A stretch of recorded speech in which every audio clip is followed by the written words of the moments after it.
Hi friends, இன்றைக்கி நம்ம எடுத்துருக்க car ஜாக்வாரு. அதோட என்னென்ன ஃபெசிலிட்டி உள்ளே இருக்குன்னு காமிக்கிறேன். சரியா?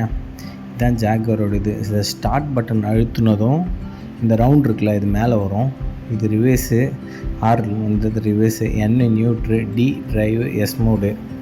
அப்புறம் அந்த நடு பட்டன் அழுத்தினா ஏசி ஆன் ஆஃபு. அப்புறம் இந்த டோர் சைடு இருக்குல்ல, அந்த 2 பட்டன் அழுத்திங்கன்னா அந்த சைடு மிரர் ரெண்டுமே மடையும். அதை லெஃப்ட் சைடு அழுத்தி அந்த நடுவில் இருக்கிறத வச்சு அட்ஜஸ்ட் பண்ணிக்கலாம். ரைட் சைடு அழுத்தி இந்த மாதிரி கிளாஸ் அட்ஜஸ்ட் பண்ணுறது. அது அப்படி அட்ஜஸ்ட் பண்ணிட்டு இண்டிகேட்டர் எப்பவுமே இதில் வந்து லெஃப்ட்டில் வருவாங்க. Indicator left light. இது ஏசி, இது வந்து இதை ப்ரெஸ் பண்ணிங்கன்னா ஏசி ஆன் ஆகும். அப்புறம் பேனட் ஓப்பன் பண்ணால் பேசஞ்சர் சீட்டில் கீழே இந்த லிவர் இருக்குது பார்த்தீங்களா, இங்கே ஒரு லிவரு. இந்த லிவர் இப்படி புல் பண்ணிங்கன்னா தான் பேனட் ஓப்பன் ஆகும். இந்த லிவர் இப்படி புல் பண்ணிவிட்டு பேனட் கிட்டே போய் கீழே நம்ம நார்மலாக கார் ஓப்பன் பண்ணுற மாதிரி பேனட் ஓப்பன் ஆகும். ஜஸ்ட் இப்படி ஓப்பன் பண்ணி விட்டாலே அந்த பேனட் அப்படி நின்றுவாங்க. இது எனக்கு தேவையில்லை. அதுக்கப்புறம் பெட்ரோல் போகிறது வந்து ஜஸ்ட் டச் பண்ணாலே ஓப்பன் ஆகிடும். ஓகேவா?